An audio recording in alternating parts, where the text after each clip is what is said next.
Hey guys, it's Liz and we're flipping things, and it is day 12 of our $1,000 challenge that I'm doing on eBay to try to make $1,000 profit on eBay in 30 days using only items I already have in my house in a death pile and by strategizing and trying a whole bunch of new things. Trevor is also here. He wants to say hi. He has the leftovers of a rocket ship from a Halloween party yesterday, but we're gonna get that cleaned up. Stay tuned. I'll tell you how it's going. Welcome back. I hope everyone is doing well. It is day 12 of my 30-day eBay challenge where I'm trying to make $1,000 profit after the cost of goods that it cost me to buy the item, the eBay fees, the shipping fees, all of those other things. So far, it's not going great. It is not going great for anyone that's just learning about this challenge. I let my eBay store kind of flounder for several months. I wasn't listing consistently. I wasn't sending offers. All I was doing was taking orders that came in and shipping them off, right? So I failed my eBay store, and now I'm working to build it back. The odds are very strong that I'm not going to make it to $1,000 profit in 30 days. But I'm still focused on the positives and I'm not giving up. So let me show you what I'm sending out today. Yesterday's video, I did talk about, some of the things that I'm trying to do to get my store back on track. One of the first things was sending offers, adjusting pricing. In a lot of cases, I'm actually increasing pricing and making it free shipping, where before it was lower priced plus shipping. So I've been making a lot of changes like that. I'm listing more consistently. I'm pulling stuff out of my death pile and getting it photographed and listed. And then yesterday I ran a sale. So I started a sale on my store yesterday that included every category except DVDs. And that is because I do have a lot of low-end DVDs with not much room, like wiggle room if I still want to make a profit. I can't afford 20% off on a lot of the DVDs that I have. So I left that category out, but I saw some sales. I mean, they were not great sales, but you know what? It's better than what I had yesterday, which was no sales. So progress. So the first thing that sold was Spirit, the 2-movie collection. This sold for $9, I believe. After what I paid for this item, the $3.49 media mail shipping that I pay because it's free shipping for the buyer, and the eBay fees, I am going to make $2.54 profit on this item. Now, it doesn't sound great, but I just throw it in a padded bubble mailer that I get from eBay, and this is done. This is ready to go. I just print a label and ship it off. The next item was kind of a surprise. This actually did run through the sale. They got this at 20% off. These are DIY diamond painting things. And I got these in a Box Flips Amazon shelf pull box like forever ago.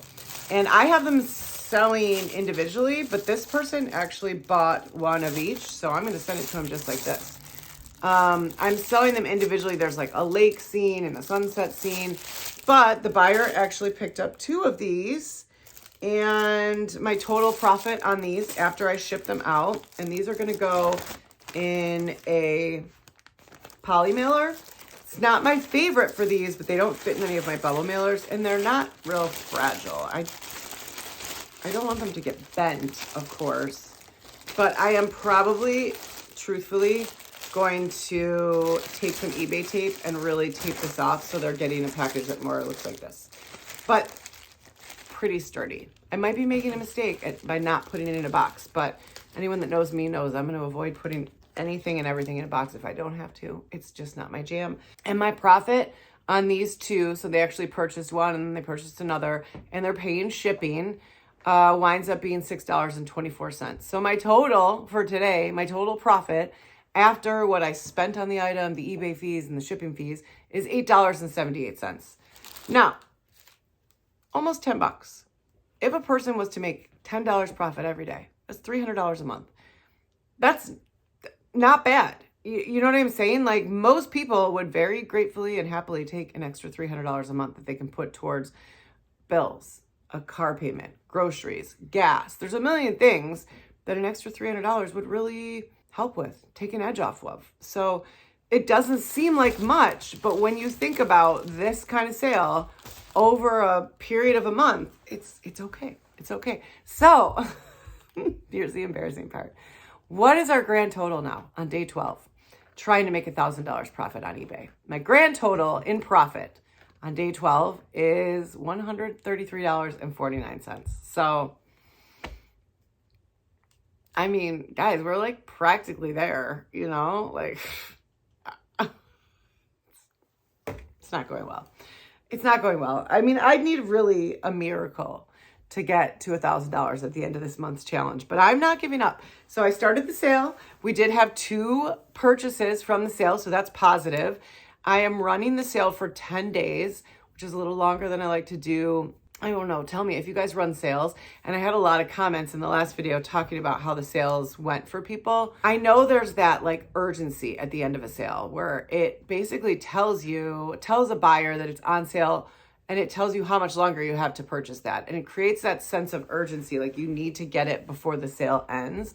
And I'm actually wondering if I would have been better to do, even if it's the same sale, run the sale for 3 days, end it, wait 24 hours, and then run the sale again. Because then you've got that urgency after 3 days where people are like, oh my God, I'm going to miss out on the sale. I got to buy it. Where I don't know if that urgency sets in if the sale is running for another 9 days. I don't know. Tell me your thoughts. Should I just shorten the length of the sale? It might be worth trying. Another thing that I'm thinking about trying, and this was, I think it was Rhonda that brought it up in the comments on the last video. And thank you to everyone that's commenting, because seriously, like if you guys suggest it, I'll try it. You know I'm not afraid to try things. And I feel like there's a lot of good advice in the comments. And so I am going to try one. I think I'm going to try another one. So Rhonda mentioned, actually, let me read you the comment because it's really awesome. Rhonda said, I relist my items with sell similar. I might change the title and raise the price. It's amazing. I do get sales for the higher price. I think sales have been slow. Hopefully it'll pick up. Go Bills. Go Bills, by the way. Go Bills. Go Bills. Michael said go Bills. But I am actually wondering if I should try this. This is something that I have heard about over the years, that people basically end a listing and sell similar, relist the item as a new item, even though it's already been listed all this time, and it just magically sells if it's been sitting in the store. Now, because I'm running a sale, it makes things a little bit weird because everything's sort of caught up in the sale, but my DVDs are not. And so I'm thinking about going in and basically identifying my oldest DVDs, the ones that have been sitting in my inventory for sale for the longest, and essentially ending those listings and then sell similar and relisting them as a new item and see if that changes. I don't know if any of these DVDs are of great value. I don't know that there's a huge demand out there for them, and that could be why they're not moving, but I think I'm going to try it. I think I'm going to say I'm going to take 10 of my oldest DVDs that have been for sale for the longest in my store, and I'm going to end the listings. I'm going to use the same photos, change the title a tiny bit, and use sell similar and relist them again as a new item and see if any of those 10 move in the next week. I'm really curious to try it. I think it makes more sense in items that aren't DVDs, but I could be wrong. So I'm going to try it. Let me know in the comments if you've tried this, because Rhonda said it's been going great for her. And, you know, I'm down to try anything, because if this is a strategy that I haven't been using and should have been all this time, I'm going to be really like, oh, so dumb. But I think it's worth it to try, because I do have a lot of older items in my store. These diamond paintings have been in my store for well over a year, and no movement. Now, I was shocked to hear that they sold last night. I couldn't believe it when my ping went off twice. I love that sound. Do you guys love that sound? That cha-ching. The sound of money. The sound of money went off twice in a row because they bought 2 of them. And I was totally thrilled, because they have been sitting there with no interest, no watchers, no offers for months. Maybe this is something I should have relisted. I don't know. So we're going to test it. You guys tell me in the comments if you've tried this, and I will test it, and then we'll, report back on the channel how it's going as part of the challenge. Part of the challenge, I think, is 1, getting stuff out of my death pile and listed, and 2, just bringing my store back to life, right? Because I let it sort of fall apart, and I've got to grow that algorithm again. And I think There's like quite a few of you that are sort of doing a similar challenge. It might not be 30 days to get to $1,000, but 30 days to put a good amount of effort into your store to sort of bring it back as we roll into holiday season, which is really important because people are going to start shopping for the holidays soon. One, we could all use a little money for that, a little extra money for the holidays. And two, we should be ready for holiday shoppers. We'd like the algorithm to be at tip-top shape if that when we get to that point. So hopefully it's going well for all of you. It is going fine for me. Am I making $1,000? Probably not. Probably not. But I'm making sales. I'm bringing my store back to life. We're improving, all positives, and it's really a good thing. Even though I probably won't hit the specific goal that I set for myself, I am achieving other goals that come along with this. So let me know in the comments if you've tried this end of listing, sell similar, and relist the same item and then had success, because I'm really curious. I am going to go into my spreadsheet and look at my oldest DVDs, identify those, and then I'll try to get to that tonight and see how it goes, and I will keep you guys posted. I will see you tomorrow. If you haven't liked and subscribed, there's a lot of new people here. Welcome. I'm really happy to have you. All I can say about my channel is that you're always going to get the truth, even when it's not good. I love to share awesome stuff. I'm always so excited when I share like successes, but I share a lot of fails too. So such is life. Thank you so much for watching. I will see you in the next one. Have a beautiful day. Bye.